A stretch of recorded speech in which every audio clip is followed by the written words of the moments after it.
sabog guys. Ganito siya para galobo siya. Yan, araw-araw ko yung ginagawa guys. Kasi gusto ng amo ko laging fresh. Fresh daw lagi ito guys. Ayaw niya yung mga ready-made. Yan, nagbo-buff na siya guys. Done na guys, our sambusa buff for today. Done na yung ating sambusa buff. Hello guys, good morning. Ngayon guys, magluluto tayo ng sambusa buff. Ito yung ating ground meat guys, 1 kilo. Meron tayong 4 pieces big onions, rendered na guys. Yan, ihahalo na natin siya dyan guys. Ating continue natin siya pag-mix para ma-absorb doon sa meat yung onions, yung spices niya guys. Antay lang natin siya guys hanggang sa mag-dry siya guys na mawala yung kanyang tubig. Saka natin siya timplahan. Kasi dito sa bahay guys, ayaw ng amo ko ng mga ready-made na dough. Gusto ng amo ko laging fresh na dough ang gamitin ko guys. Tuwing gagawa ko ng buff, ayaw niya na yung square sambusa, ayaw nila yan, kailangan yung buff. Kaya guys, laging fresh ang gawa ko sa sambusa buff ko. Kasi laging bago araw-araw yung aking harina or dough. Ayun guys, lagyan natin siya ng cumin powder. Yan, cumin. Lagyan natin siya ng black pepper, salt, and food enhancer, and sambusa spices or mixed spices guys. Yan. At mix it together para ma-combine yung ating spices sa ating ground meat para sa ating sambusa buff. This is Salma's favorite. Salma? Yes, my favorite. Really? Today I will eat a lot because it's my birthday. Hey, happy birthday Salma. Thank you.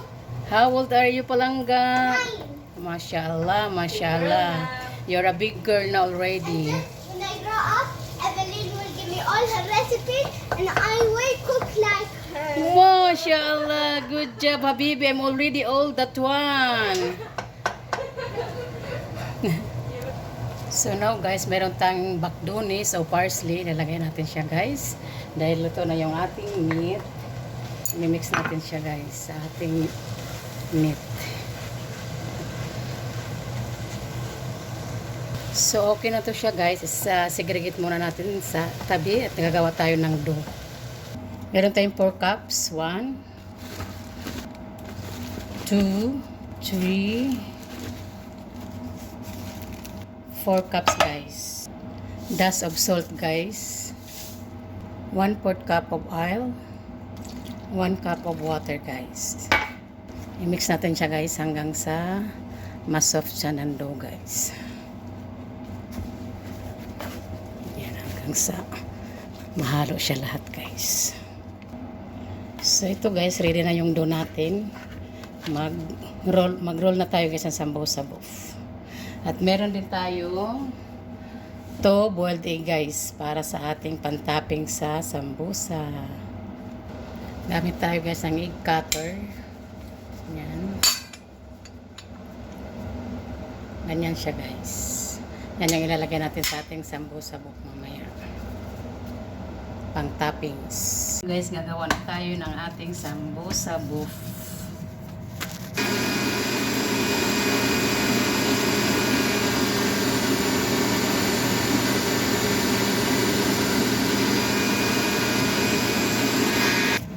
Tayo guys, 1 tablespoon of ground meat. Ayan. So maglagay tayo guys ng egg. Ito yung sambusa namin guys, fresh na dough lagi guys. Ayaw nila no ready-made na dough. Gusto ng amo ko laging fresh. Ayan.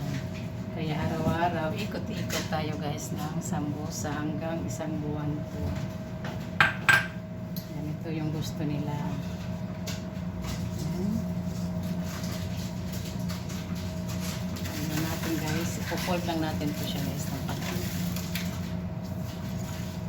Ipo-close natin sa end.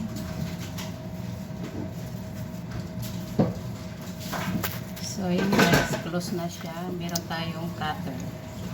Ikakat natin siya guys ang pa-half moon. Ganun siya.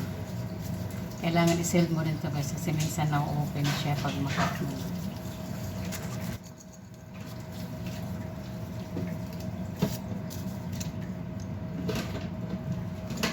Mas madali ito gawin guys kaysa barmos. Yung doon ng barmos guys tsaka sambusa, iisa lang. Isa lang yung duko.